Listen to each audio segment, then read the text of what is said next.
Okay, so you want to get smart about your health, and let's be honest, you want to do it efficiently.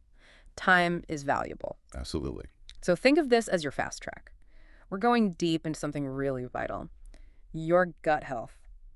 Specifically, how the everyday American diet, the stuff most people eat, impacts it. Right. We're zeroing in on a crucial piece of your overall well-being today. Hmm. This deep dive is all about the top 5 types of foods that, according to research here in the U.S., seem to be the most detrimental to gut health. Exactly. And we're not just pulling this out of thin air. We're looking at findings from places like the NIH, Harvard School of Public Health. Pretty solid sources. Oh, definitely. And this matters because, well, your gut microbiome, it's this huge community, trillions of bacteria living inside you. It influences so much. Your digestion, sure, but also your immune system, maybe even your mood. It's incredibly complex. Yeah. And the foods we're discussing today, they can really throw that whole delicate ecosystem out of balance. So our mission today really is pretty straightforward. Pinpoint the main dietary culprits in the typical American diet that are harming gut health and explain why, based on, the science we have right now. Let's do it. Where should we start? All right, let's jump right in. First on the list is something you've probably heard isn't great for you generally, but it's particularly tough on your gut. Processed sugars and artificial sweeteners, too. Spot on. Yeah. Processed sugars. Yeah. We're talking about things like high fructose corn syrup, refined white sugar, basically all those added sugars you see on labels. They're major stressors for the gut. Okay. There's research, for instance, from the Cleveland Clinic showing these sugars are basically like prime fuel for the less desirable bacteria and yeasts in your gut. So they feed the bad guys. They seem to preferentially feed them, yeah, which allows them to multiply, and they can potentially crowd out or starve the beneficial microbes, the ones you actually want more of. So we're kind of paving the way for troublemakers then. That's a good way to put it. This imbalance, we call it dysbiosis. Right, dysbiosis. And often what you see is an increase in pro-inflammatory types of bacteria, like certain proteobacteria, and maybe a decrease in the beneficial ones, like firmicutes. And firmicutes are important because... Well, many firmicutes are really important because they produce short-chain fatty acids. And one called butyrate is like incredibly important for the health of your colon cells. It helps maintain a strong gut barrier. Got it. So fewer good guys making helpful stuff like butyrate and more bad guys stirring up trouble. How does that actually cause problems, like physically? Well, consistently eating a lot of processed sugar creates this environment where those opportunistic, less helpful microbes can thrive. Okay. They can then release inflammatory compounds, which further disrupts the gut's, delicate balance. And it can even contribute to weakening the gut lining itself. The leaky gut thing people talk about, increased intestinal permeability. Exactly that. And some studies have specifically pointed fingers at high fructose corn syrup, linking it to worse inflammation in conditions like colitis, and even suggesting it can directly damage that gut barrier. Wow. And what makes this so tricky is just how much added sugar is hidden in the American diet. It's not just candy and soda. Oh, yeah. It's in bread, right? Salad dressings. Pasta sauces, yogurts, even things marketed as healthy snacks. You really have to read labels. Definitely those hidden sugars are everywhere. Okay, now, what about artificial sweeteners? Because, honestly, I feel like the advice on those changes constantly. You're definitely not alone there. It's confusing. The science is still evolving. Yeah. And the effects can really vary depending on the specific sweetener and, frankly, the individual person's gut. Right. But some significant research has raised concerns. There was a big study back in 2014, published in Nature by Suez and colleagues. They found that some common artificial sweeteners, saccharin, sucralose, aspartame, actually altered the gut bacteria in mice. And these changes seem to push the mice towards glucose intolerance. In mice, okay. What about humans? Well, they also found correlations in human studies. People who consumed artificial sweeteners long-term showed certain metabolic changes and shifts in their gut microbes, too. Huh. So even though they don't have calories, they can still mess with our gut metabolism. It appears that way, at least for some sweeteners in some people. Things like sucralose and saccharin. They aren't fully digested or absorbed higher up. Right. So they travel down to the large intestine pretty much intact. And that's where they can directly interact with your gut bacteria. And that interaction isn't always good. Some studies suggest it can lead to a decrease in beneficial species, like bifidobacterium and lactobacillus, which we generally want more of. Okay. Are all artificial sweeteners the same in this regard? Not necessarily. Stevia, for example, is generally thought to have minimal impact on gut bacteria based on current research. And erythritol, which is a sugar alcohol, is mostly absorbed before it reaches the colon. Ah, so it doesn't interact as much with the gut microbes. Exactly. Though it's worth noting, large amounts of erythritol can still cause digestive upset, like gas or bloating, for some people. Good to know. So, yeah, the bottom line here is it's complex. We definitely need more human research to fully understand the long-term effects of all these different artificial sweeteners on our unique gut ecosystems. Okay, so definitely be mindful of those processed sugars, maybe limit them, and perhaps approach artificial sweeteners with a bit more caution or awareness. I think that's a reasonable takeaway, yeah. All right, let's move to another huge category in the American diet, processed and fried foods. Why are these such a problem for our guts? Oh, yeah. Processed foods, especially what we call ultra-processed foods, or UPFs. Hmm. They're a major issue for a few key reasons. Okay. We've already touched on some of it. They often contain that trifecta of gut-unfriendly ingredients. Hmm. Lots of sugar, unhealthy fats, and a whole list of artificial additives we'll get to later. Right. But just as important is what they lack. Exactly. Fiber. It's the main food source for your beneficial gut bacteria. Research like the American Gut Project and others consistently show that diets low in processed foods and high in diverse plant fibers are linked to a healthier, more diverse gut microbiome. It's like the good bacteria just thrive on that variety and fiber. They absolutely do. So if your diet is heavy in processed foods, you're essentially starving your beneficial gut microbes, Okay, that makes sense. So less food for the good guys. which leads to problems. Diets high in UPFs are consistently linked with fewer of those beneficial bacteria we really want, like Akkermansia, Mucinifera, Faecalibacterium prosnitsia, and an increase in pro-inflammatory microbes. And more inflammation is bad news. And they've also been linked to that increased gut permeability, that leaky gut we mentioned. Even ingredients that seem kind of harmless, like maltodextrin. It's used everywhere as a bulking agent or thickener. I see that on labels all the time. Right. Well, studies suggest it can actually suppress the growth of beneficial probiotic bacteria and potentially even help harmful bacteria like E. coli to grow. Wow, okay. So even seemingly minor ingredients can have an impact. It seems so. And what about fried foods specifically? They're definitely a staple for many. Yeah, fried foods bring their own unique set of challenges. First, they're often loaded with unhealthy fats. Think certain saturated fats like palm oil, sometimes still trans fats depending on the oil and how it's used. Which we know promote inflammation generally, right? Exactly. Throughout the body, including the gut. And these fats can contribute to dysbiosis, that imbalance. But there's more to it with fried foods. Oh. The high-temperature cooking process itself creates compounds called advanced glycation end products, AGs for short. AGs, okay, like when food gets brown and crispy. Precisely. It's a chemical reaction, especially when you're cooking fats and proteins at high heat. And these dietary AGEs, well, research suggests they can directly harm the gut. How so? They seem to be able to weaken the gut barrier by messing with the tight junctions, the seals between your intestinal cells. So they make the gut leakier. Potentially, yes. They can also alter the microbiota balance and promote inflammation, partly through a receptor called RAGE. Okay, that's fascinating. It's not just the fat, it's the cooking method. And one more thing about frying oils, especially if they're reused over and over, like in some restaurants or even at home, Yeah. they can generate oxidized fats or oxidized lipids. Animal studies have shown these can trigger intestinal inflammation and negatively shift the gut bacteria composition. Yikes. So that deep-fried stuff is kind of a triple whammy: unhealthy fats, AGEs from high heat, and potentially oxidized fats. It can certainly pile up, yeah, making it a category to be mindful of for gut health. Definitely eye-opening. Okay, let's shift focus slightly to another area people worry about. Artificial additives and preservatives. Are these sort of silent gut disruptors? That's a really important question, and it's an active area of research. While most additives and preservatives are approved individually based on safety studies. Right, they have to be tested. They do. But there's growing interest in understanding the long-term effects of consuming, well, the cocktail of these additives that people get from a typical processed food diet. Yeah. Especially how that chronic low-level exposure affects the gut microbiome. Because we don't just eat one additive at a time. Exactly. And the gut microbiome is this incredibly complex ecosystem. We're still figuring out all the interactions.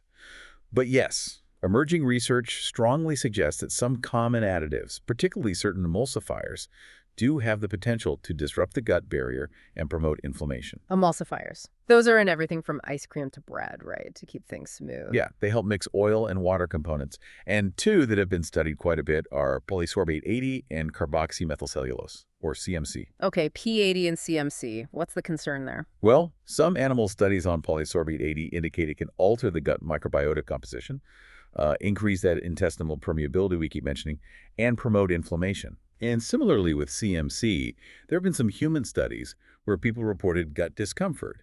And mouse studies suggest it can also shift the gut microbiota, change the metabolites they produce, and potentially impair the gut barrier, contributing to dysbiosis. That's pretty concerning, especially since they're so common.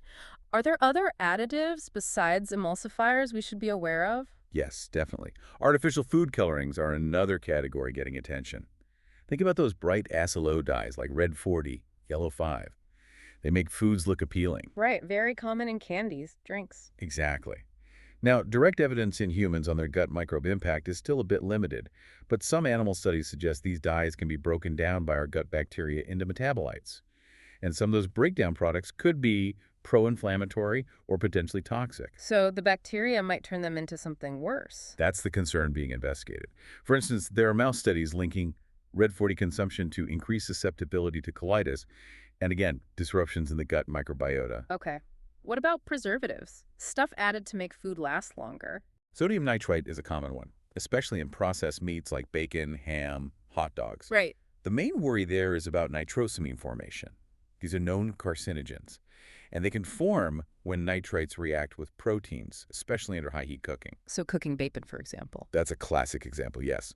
While the nitrite itself has antimicrobial effects, which is why it's used, that nitrosamine risk is a really significant consideration for health. Okay. Any others? BHA, BHD? Yeah, BHA and BHT are antioxidant preservatives.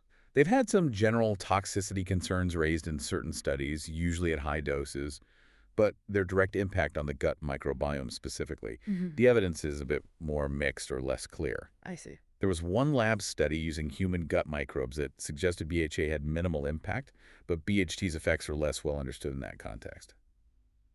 And then there's carrageenan. Oh, yeah, that's used as a thickener, right? Yeah. In dairy alternatives sometimes. It is very common. And research indicates that carrageenan can actually be degraded or broken down by some gut bacteria into forms that might promote inflammation, alter the microbiota balance, and negatively affect the gut barrier. This seems particularly relevant for people who already have conditions like inflammatory bowel disease, IBD. Wow. So it sounds as even if these are approved, the cumulative effect, the constant exposure, and the specific impact on our gut bugs, it's complicated. It really is. Those acceptable daily intakes, the ADIs, they exist, but they're often based on older data, maybe looking at just one substance in isolation. And they don't always fully capture these complex long-term interactions within our gut ecosystem. It's definitely an area where science is still playing catch-up. Makes sense. Okay, let's pivot to another area with lots of debate. Grains, especially gluten. How do refined grains and gluten-containing foods fit into this gut health picture? Yeah, this is definitely a nuanced one, and it's super important to say up front. Not everyone needs to avoid gluten. Celiac disease is a serious autoimmune condition, but that's different from sensitivity. But that said, refined grains and many products made with them, which often contain gluten, can pose challenges for gut health. How so? What happens when grains are refined? Well, refining basically strips away the outer layers, the bran and the germ. What's left is mostly the starchy endosperm. And the bran and germ are where the good stuff is. Largely, yes. That's where most of the fiber is, along with many vitamins, minerals, and beneficial plant compounds, phytochemicals. When you remove them, you lose all that. And the lack of fiber is a big deal for the gut. Because fiber feeds the good bacteria, like we talked about. Exactly. Less fiber means less food for your beneficial gut microbes. This can lead to lower microbial diversity, fewer different types of good bugs, and reduced production of those really important short-chain fatty acids like butyrate. Ah, butyrate again. Crucial for the gut lining. Absolutely. Some research even hints that if beneficial bacteria are starved of dietary fiber, they might start munching on the mucus layer that protects your colon lining, which is definitely not ideal long-term. Okay, so refining removes the fiber, starving the good guys. Now, what about gluten itself? You mentioned celiac disease, but what about non-celiac gluten sensitivity, NCGS? Right, NCGS is complex and frankly still being heavily researched. But it's becoming clearer that for many people with NCGS, it might not be just the gluten protein causing their symptoms. Oh. What else is in wheat that could be a problem? Well, two main suspects are getting a lot of attention. FODMA, specifically a type called fructans found in wheat, and proteins called amylase trypsin inhibitors, or ATIs. Okay, FODB and ATIs. Break those down for us. Sure. FODMAs are basically types of fermentable carbohydrates. For people sensitive to them, they can draw water into the bowel and get fermented by bacteria, causing symptoms like bloating, gas, pain, very similar to IBS symptoms. I see. And ATIs. ATIs are another type of protein in wheat. Research suggests they can actually activate parts of our innate immune system, specifically through a receptor called TLR4. And this activation can promote inflammation in the gut. So wait, someone might feel better on a gluten-free diet, not because of the gluten, but because they're also cutting out these fructans or ATIs. That's increasingly thought to be the case for many people with NCGS, yes. Yeah. They might be reacting more to the FODE packs or the inflammatory potential of the ATIs rather than the gluten protein itself. That makes so much sense. It clarifies why some non-celiac people feel relief. Okay, so how do whole grains differ from refined grains in all this? Whole grains are the complete package. They keep the bran, the germ, and the endosperm. All three parts. Right. Which means they are much richer in various types of fiber, soluble and insoluble. This fiber acts as a prebiotic, feeding your beneficial bacteria. It helps with regular bowel movements, and it supports the production of those vital short-chain fatty acids. So way more gut-friendly. Generally, yes. Refined grains lack these key components. They mostly provide starch, which can lead to quicker blood sugar spikes and offers much less sustenance for your gut microbiome, potentially contributing to that imbalance over time. Okay, message received. Choose whole grains for a happier gut. Now, last big category, another one people argue about, dairy products and lactose. What's the story there for gut health? Dairy is another one that's definitely a mixed bag. It really depends on the individual and the type of dairy. Okay. For a lot of people, the main issue is lactose intolerance. Their bodies don't produce enough lactase, the enzyme needed to break down lactose, the sugar in milk. Leading to gas, bloating, diarrhea? Exactly. Common digestive complaints. Then there are sort of broader concerns some people have about hormones or antibiotic residues in conventional milk, though regulations aim to keep those levels very low. What about pasteurization? Does that kill beneficial bacteria? That's a common point of confusion. Pasteurization is essential for killing harmful bacteria like Salmonella or Listeria, making milk safe to drink. The idea it kills beneficial bacteria is more relevant to debates around raw milk. In products like yogurt or kefir, the beneficial probiotic bacteria are actually added after pasteurization during the fermentation process. Ah, okay. So not all dairy is created equal for the gut. Definitely not. Fermented dairy products, especially yogurt and kefir with live and active cultures, can actually be really beneficial for gut health. How so? Well, two main reasons. First, the fermentation process breaks down much of the lactose into lactic acid, which makes it easier for many people, even some with mild lactose intolerance, to digest. Okay. Second, and importantly, fermentation introduces probiotics, those beneficial bacteria, usually lactobacillus and bifidobacterium species. These can help increase the diversity and health of your gut microbiota. Is kefir better than yogurt? Kefir often contains a wider variety of probiotic strains and sometimes higher counts compared to typical yogurt. So potentially, yeah, it could offer broader benefits. Interesting. I've also heard about A1 versus A2 milk. What's that about? Right. This refers to a difference in one of the main proteins in cow's milk, called beta-casein. Most conventional cow's milk in places like the U.S. contains primarily A1 beta-casein. When A1 beta-casein is digested, it releases a peptide fragment called BCM7. Some research, mostly animal studies, but some human ones too, has linked this BCM7 peptide to digestive discomfort and possibly inflammation in susceptible individuals. And A2 milk. Milk from cows that naturally produce only A2 beta caseins, and also milk from goats, sheep, and humans, doesn't release BCM7 during digestion. Yeah. So some people find A2 milk easier to tolerate. Fascinating. So the type of protein matters too. But what about like processed dairy, ice cream, cheese slices? Yeah, that's where things often go downhill for gut health. Highly processed dairy products, think commercial ice creams, processed cheese food, sugary yogurts. They frequently contain high amounts of added sugars, unhealthy fats, artificial flavors, emulsifiers, gums, all the stuff we've already identified as potentially problematic for the gut. So it's less about the dairy itself and more about what's added to it. Often, yes. A plain yogurt with live cultures is very different from a fruit on the bottom yogurt loaded with sugar and additives. Makes sense. And quickly, what about non-dairy milks? Almond, oat, soy? Are they generally better? They can be great alternatives, especially for those with lactose intolerance or milk allergies. But, and this is a big but, you have to become a savvy label reader. Ah, hidden pitfalls again. You got it. Many non-dairy milks contain added sugars, sometimes quite a lot. They can also contain inflammatory oils, like certain vegetable oils, and those additives we discussed, gums, emulsifiers like Keragen to improve texture and stability. These can cause gut issues for some people. So the advice is? Look for unsweetened versions with the shortest ingredient list possible. Ideally just the main ingredient, like almonds or oats, water, maybe a little salt. Good advice. Wow, this has been incredibly insightful. It really feels like the main takeaway isn't necessarily about complete elimination of all these things, Probably not realistic for most people, no. but more about being aware, making informed, mindful choices about what we're putting into our bodies more often than not. That's exactly it. Given how common these foods are in the standard American diet, avoiding them entirely can feel overwhelming, almost impossible. Right. But the good news is, you don't need perfection. Making small, consistent steps to reduce your intake of these top 5 categories. The processed sugars, the ultra-processed and fried foods, the additives, the refined grains, the problematic dairy that can have a really significant positive impact on your gut health over time. So, okay, for someone listening right now, feeling maybe a bit overwhelmed, but wanting to start, what's like one or two practical first steps they could take this week? Great question. I'd suggest 2 simple starting points. First, just start looking. Become a curious label reader. When you pick something up, glance at the ingredients. Notice the added sugars. See what kinds of fats are in there. How long is that ingredient list? Just building awareness is huge. They could just pay attention. Yeah. And second, maybe pick one thing. Identify one key source of, say, ultra-processed food that you eat regularly. Maybe it's a sugary cereal. Maybe it's a daily bag of chips. Maybe it's soda. And just try to reduce it slightly. Or swap it for a whole food alternative just for this week. Small steps. Small, consistent steps, they really do add up. And remember, too, while diet is absolutely fundamental, it works best as part of a bigger picture. Other things massively influence gut health, too.